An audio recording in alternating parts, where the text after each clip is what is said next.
specifically for my spasming glute, because it's the one area that until I can see an RMT, until I can see my massage therapist, stretching and icing and all those things will not do alone. It needs that physical pressure. So when we feel low back pain, we typically feel it right in the, like around the sacrum, around that sacrum bone, right? People always say, I feel it right here.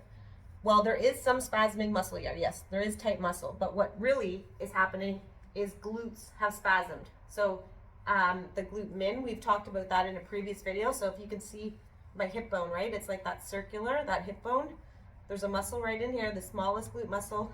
This one right now has been strained and is referring pain up into the low back, as well as the glute med, which we've talked about before and done stretches for that in particular one muscle before too.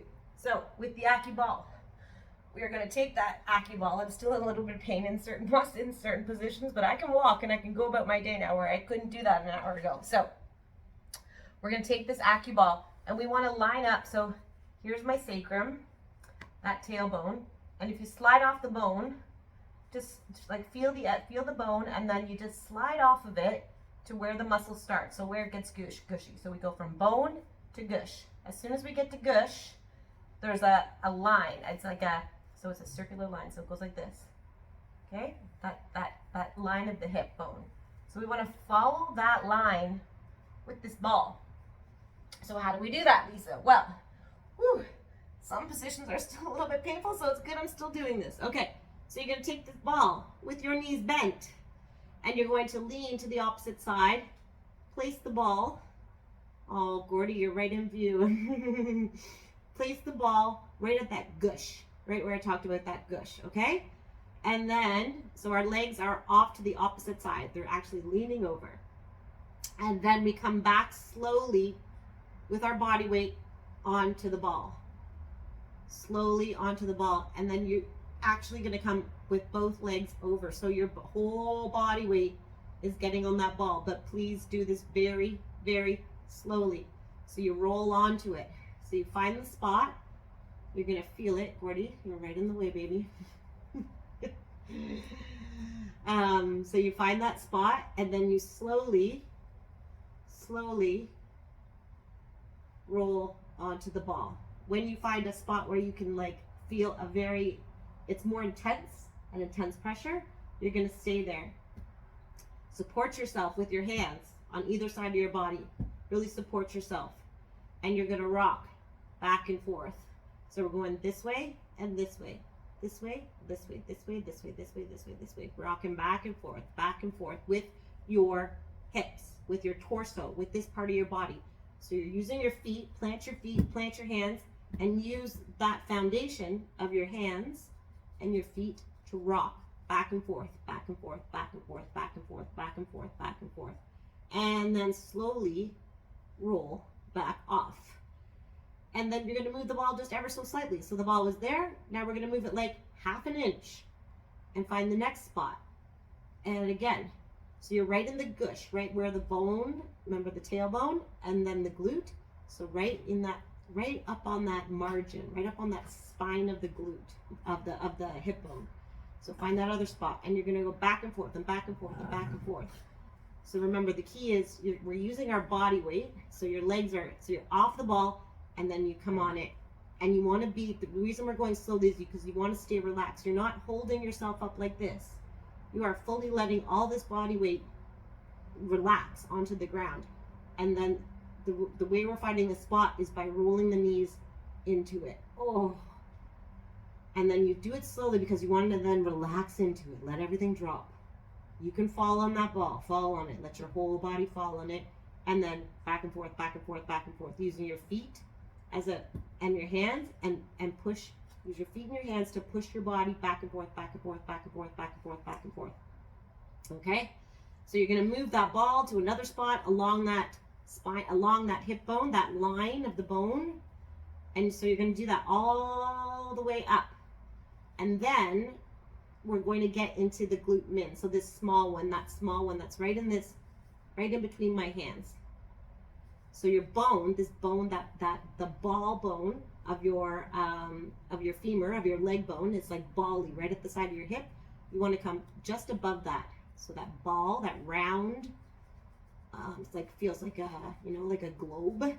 Okay, so you want to come just above that. So the way we're going to do that is the same motion, but we're going to roll even more onto that ball. So you're going to find your spot. Now we're going around the ball part of that hip. Okay, and we're going to roll on slowly. Now I'm using my arms like this. So I'm using this arm on the ground. Pretend this is on the ground, and I'm pushing away. So I'm using my arm with my knees flopped to slowly push onto the ball. So I'm using that arm behind me to push myself onto the ball. And then, so these two arms are supporting me. These two, you're being supported in between your two arms. And then you rock back and forth. So again, we're going rocking back and forth, back and forth, back and forth, back and forth, until you can roll onto that ball fully, and back and forth, and back and forth, and back and forth, and back and forth, and back and forth. Now you want to do the back and forth for at least 30 seconds on each spot. When your back is spasmed and you're having trouble walking, take the frickin' time that is necessary so you can go on about your day. It might take you half an hour. It might take you an hour. There was one time I spent 2 hours, but then the pain was gone and I could go on with my life, and I didn't live with back pain for the next 3 days, 4 days, 5 days, 3 weeks, whatever it is. Okay, so again, you're going to go right in between that orbit, or that globe, the sphere right there at the hip, and then that hip joint where you could feel your waist, where your waist goes. Okay, so you're going in between those two spots, and you're leaning onto it using your knees. Again, the knees are the lever. The knees are what draws your body weight onto the ball, and then you use your hands to support you, and back and forth, and back and forth, and back and forth, and back and forth, and back and forth, and back and forth for at least 30 seconds. And then you can find another little, you just shimmy the ball like ever so slightly, like this time, like half an inch, shimmy it into a new spot, and come back and forth, and back and forth, and back and forth. So then you can you can redo over that whole hip bone, and then you can over this area too, you can redo again. So like do it 3 times, do a sequence of 3. So once you've done the self massage and you're all loosened up, one key thing is when you come out of that, you want to slowly come out after you've released all that muscle tissue. Slowly come out, use your arms, push yourself up, slowly, and come into seated position, okay? Next, we're going to do the all-in-one stretch, a piece of the all-in-one stretch. I have another video called the all-in-one stretch, so this is on there. So we're just simply leaning forward, so grab your toes. If you cannot grab your toes, grab some sort of belt. This one's stretchy because we're going to talk about, we're going to use this in a minute, but you don't want something stretchy, you want something firm like a belt. If you cannot, you can also use a towel or something to wrap around the balls of your toes, or the balls of your feet. So you want that band there, and that's just in case you can't touch your toes. And you want to slowly lean into this stretch. And once you get there, breathe. Now you can feel, I can feel like there is back muscle. There is stuff that's in the back. So there is stuff in above my tailbone. There is stuff in this lower back that is tight. That's also contributing to that back pain. So we're going to stretch that out with this stretch. Okay, so again, hold it and get into it slowly and hold. And if you can't touch your toes, use a pillow to support yourself, because you need to be relaxed. You need this part, your torso part of your body, to be flopping down, totally relaxing. And you're going to breathe. Whew. You're going to feel it, but it's okay. Feel it and breathe. You're going to feel that tension. You're going to feel like that, ooh, right? So feel that in that back, but then stay there and breathe it out.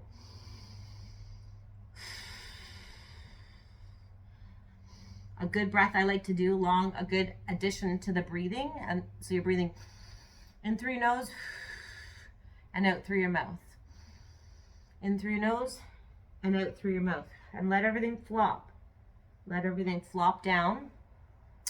And you can envision breathing up through the central channel. I think I spoke about that in another video recently. I'm going to talk more and more about that. But you're breathing up through your sacrum, through your abdomen, through your back, through your heart, through your throat, through the middle of your head and out the top, and then back down that line. So it's like it's like there's an elevator shaft from your head to your tailbone. There's an elevator shaft in there, and you want to breathe through the middle of that elevator shaft, through the middle of this cylinder, going right through the top of your head, and then right down through your body, So as you're in this stretch, you are breathing up through your sacrum, through your abdomen,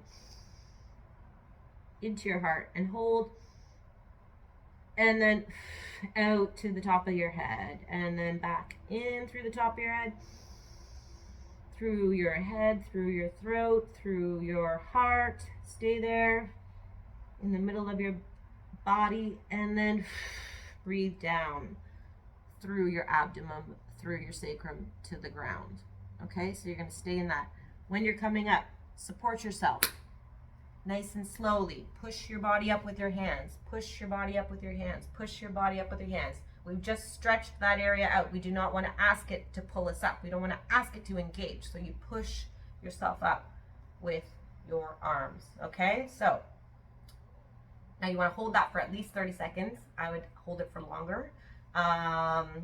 And then next, we want to stretch out this side of the hip.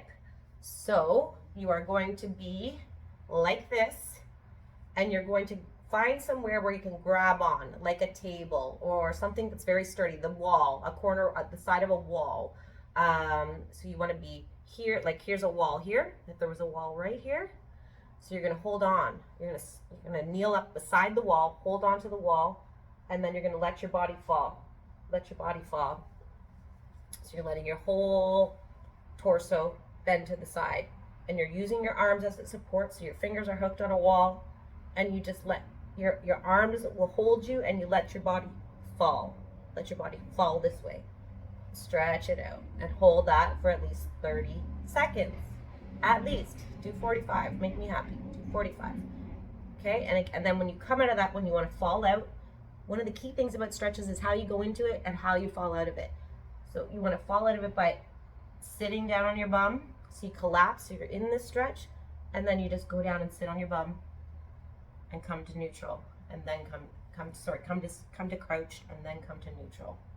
Okay, so you can repeat that. Take a breath or 3 breaths, and then repeat that. So you're stretching out the side. And then next, you're going to do the 4-hole stretch, I like to call it. 4-hole stretch. So you make a figure 4 with your legs like this. Like this, yes.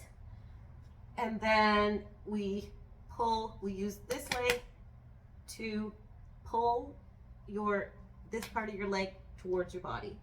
Key is making sure your head is relaxed, your shoulders are relaxed on the ground, and you can grab onto this leg like this and pull it in. Use your knee as an extra support to pull it in. You can grab onto this knee this way. You could grab through. This is the way I like to do it. And so my hands are going through, and just hold. You can intensify the stretch by crossing your knee more. Crossing your knee more, so you can go wide on this stretch, or you can cross your knees even more. And you're going to hold each of those. So if you do it wide, hold that for 30 seconds, then cross and hold that for 30 seconds. And then I would repeat it 3 times. And again, when you come out of this, you're going to roll out slowly, supporting your body with your hands, pushing yourself up with your hands. Okay?